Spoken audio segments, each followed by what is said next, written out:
శోభాన పాడరమ్మ చూడరమ్మ సతులాల శోభాన పాడరమ్మ కూడున్నది పతి చూడి కుడిత నాంచారి చూడరమ్మ సతులాల శ్రీమాత్రే నమః. అమ్మవారి దర్శనానికి రావడం, ఆర్య వైశ్య సంఘం తరఫున రావడం అనేది ఇది చాలా స్వాగతించాల్సినటువంటి విషయం. ఈ యొక్క సనాతన ధర్మంలో చాలా ముఖ్య పాత్ర వహిస్తున్నారు ఆర్య వైశ్య సంఘం వాళ్ళు. ఈరోజు చెప్పుకోవాల్సినటువంటి విషయం, చాలా ధర్మబద్ధమైనటువంటి వ్యాపారాలు చేస్తూ ధర్మానికి కట్టుబడి వ్యాపారాలకు మార్గదర్శకంగా నిలుస్తున్నారు ఈరోజు వైశ్యులంతా కూడా. చాలా సంతోషం మీరు ఇలా రావడం. ఈరోజు అమ్మవారి యొక్క స్థల పురాణం గురించి చాలా గొప్పగా చెప్పుకునేటటువంటి శుభదినం. ఈరోజు పరశురాముడు గురువైనటువంటి భృగు మహర్షి గురించి మనందరికీ తెలిసే ఉంది. మహా తపస్వి, మానవుడే కానీ దైవంతో సమానం, దేవతలకు శాపాలు ఇచ్చేంత స్థాయికి ఎదిగిపోతుంది ఆయన యొక్క తపశ్శక్తి. దాంతోపాటు అహంకార గుర్తులు చెప్తాడు ఆయన. అహంకారం అనేది చేకూరుతుంది ఆయనకు. అయితే దేవతల్ని పరీక్షించాలన్నటువంటి ఉద్దేశంతో ఆయన కైలాసానికి బయలుదేరుతారు. పరమేశ్వరునితో చర్చించిన తర్వాత, మాట్లాడిన తర్వాత అహంకారంతో పరమేశ్వరుని కూడా ఒక శాపనిస్తారు. అలాగే బ్రహ్మ దగ్గరికి పోతారు, ఆయన కూడా శాపనిస్తారు. అలాగే పరమేశ్వరుడు ఒక మాట అంటాడు, స్వామి మీరు వెళ్తా ఆ యొక్క మహావిష్ణువు కూడా దర్శించి వెళ్ళండి, మీ యొక్క జీవితం చరితార్థమవుతుందని చెప్పేసి పరమేశ్వరుడు చెప్తారు. అప్పుడు వైకుంఠానికి బయలుదేరుతాడు ఆయన. వైకుంఠానికి ద్వారపాలకులు ఉంటారు, జయ విజయులు. ఆ యొక్క భృగు మహర్షి వాళ్ళతోనే వాదోపవాదాలు చేస్తారు. అతన్ని లోపలికి పోవడానికి ఆయన వాళ్ళు అనుమతించరు. చాలా ఇబ్బందికర పరిస్థితుల్లో లోపలికి వెళ్తారు భృగు మహర్షి.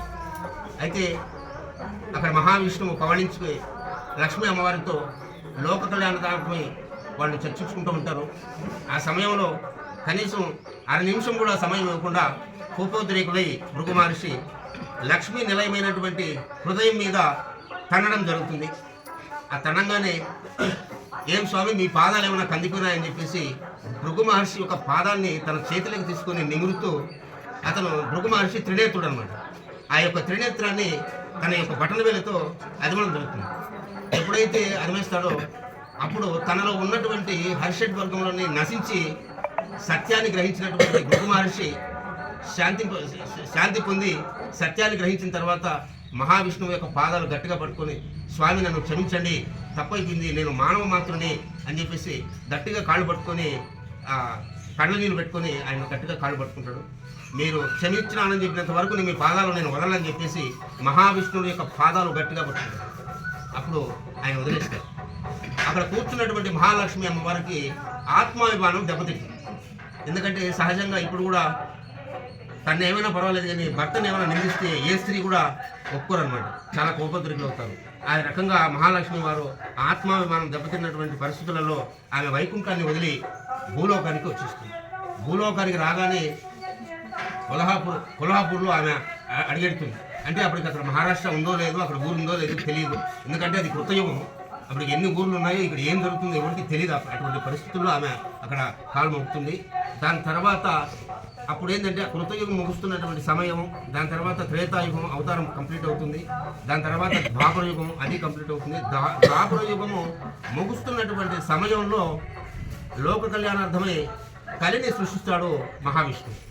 కలిని సృష్టించి నేరుగా తీసుకొని పోయి బ్రహ్మ దగ్గర తీసుకొని పోతే చాలా వికారంగా ఉంటాడు కలి, చాలా భయంకరంగా ఉంటాడు. కుడి చేత్తో నాలుగు పట్టుకొని కుడి చేత్తో అంగం పట్టుకొని ఎడం చేత్తో నాలుగు పట్టుకొని భయంకరంగా అతి హీనంగా కనిపిస్తూ ఉంటాడు. బ్రహ్మదేవునికి కోపోద్రేకుడై నేను ఇప్పుడే భస్మం చేసేస్తానని చెప్పేసి అంటాడు కలిని. అప్పుడు మహావిష్ణువు చెప్తాడు, అయ్యా ఇతనికి చాలా పని ఉన్నది ఈ యొక్క కలియుగంలో. ఎవరైతే భగవన్నామ స్మరణ చేయకుండా కలియుగంలో అధర్మంతో ఎవరైతే ప్రవర్తిస్తారో వాళ్లకు మాత్రమే ఈ యొక్క కలి ప్రభావం ఉంటుంది. కలియుగం అనేది ఎంత గొప్పదంటే కృతయుగం కానీ త్రేతాయుగం కానీ ద్వాపర యుగాలలో యజ్ఞాలు యాగాలు చేస్తే మాత్రమే భగవంతుడు ప్రసన్నమవుతాడు.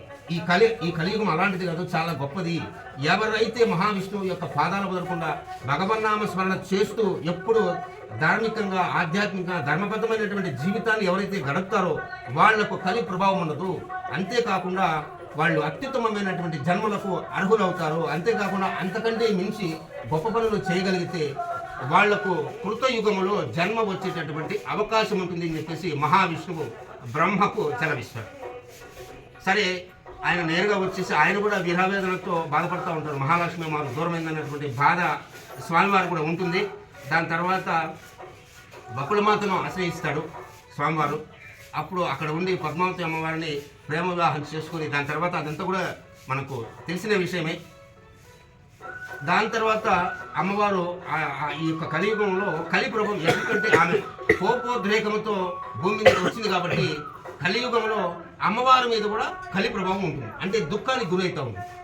ఆమె కూడా వదలదు కలి, అంటే ఇబ్బంది పెట్టదు. ఎక్కడైతే దుఃఖం ఉంటుందో అక్కడ కలి ప్రభావం ఉంటుంది, ఎక్కడ శాంతి ఉంటుందో అక్కడ కలిగి ఉంటుంది. అంటే ఆమె మీద, ఎందుకంటే కోపోద్రేకంతో వచ్చింది కాబట్టి ఆమె మీద కూడా కలి ప్రభావం ఉంటుంది.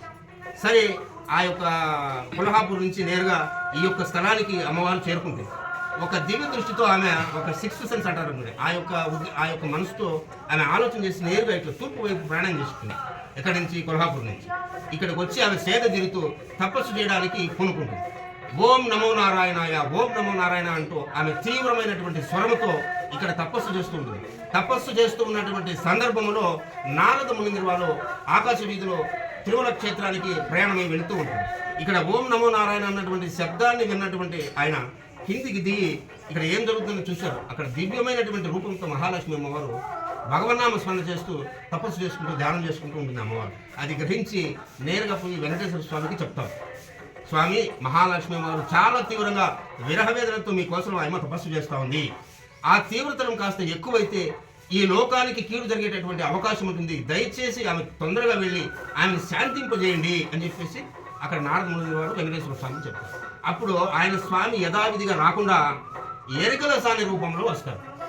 ఎరికల సాని రూపంలో వచ్చి ఇక్కడ తపస్సు చేస్తున్నటువంటి మహాలక్ష్మి మారిని జరిగినటువంటి వృత్తాంతానంతా తెలియజేసి ఆమెను సంతోషపరిచి శాంతింపజేసి ఓదార్చిన తర్వాత ఆమె శాంతించి ఉపశమనం పొందిన తర్వాత అంతర్ధానమయ్యి స్వామివారిలో ఐక్యమైపోతుంది.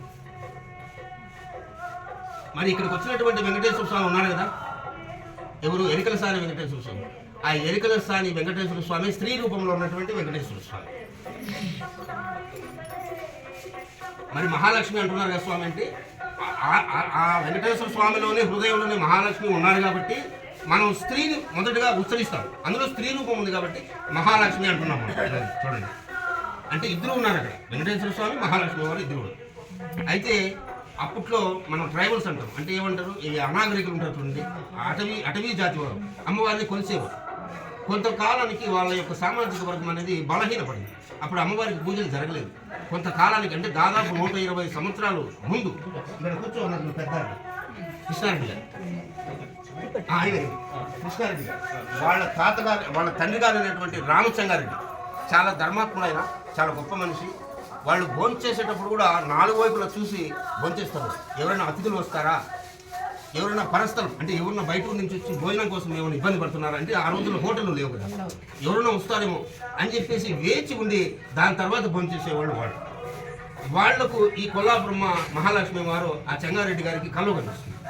అయ్యా, నేను పలానా చోట ఉన్నాను, నాకు పూజలు చేయండి, నీకు సౌభాగ్యాలు కలుగుతాయని చెప్పేసి చెప్తుంది.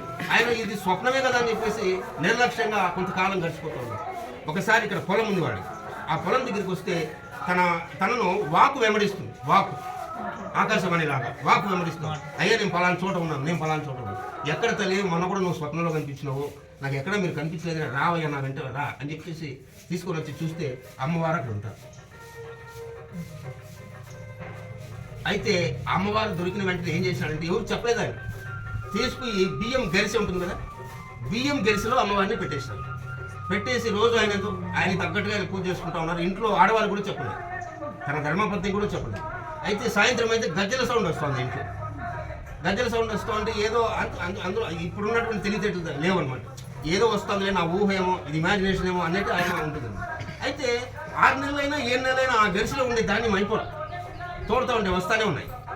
ఏమండి ఇది చాలా ఆశ్చర్యంగా ఉంది, సాయంత్రం చూస్తే గజల సౌండ్ వస్తుంది, ఆ గెలుసులో బియ్యం అయిపోవట్లేదు, ఏముంది లోపల అని చెప్పేసి ఆమె అడిగితే అప్పుడు నిజం చెప్తున్నాయి, ఇట్లా వద్దండి అమ్మవారికి గుడి కట్టించేద్దాం మనం. అప్పుడు వాళ్ళు చాలా సాధారణమైనటువంటి వ్యక్తులు. అప్పుడు చందాలు వసూలు చేసి ఒక పెద్ద జాతర చేసి అక్కడ గుడి కట్టాలని చెప్పి చూస్తారు. ఈ పక్కన ఇక్కడ ఒక గుట్ట ఉంటుంది, అక్కడ గుట్టలో అమ్మవారు తపస్సు చేస్తూ ఉంటుంది. అయితే ఇక్కడ గోలోల పల్లిన ఊరు, ఈ పక్కన ఈ పరమట పక్కన ఊరు, ఈ జాతరలో వాళ్ళంతా కూడా వచ్చినారన్నమాట. అప్పుడు ఆయనకు స్వప్నంలో ఆయనకు ఒళ్ళేకి వచ్చి పలానా చోట నా గుడి కట్టండి అని చెప్పేసి వాళ్ళు ఏమనుకున్నారు, ఎక్కడో కట్టాలని చెప్పి నిర్ణయం తీసుకున్నారు. ఎవరు చెంగారెడ్డి గారు వాళ్ళంతా కూడా.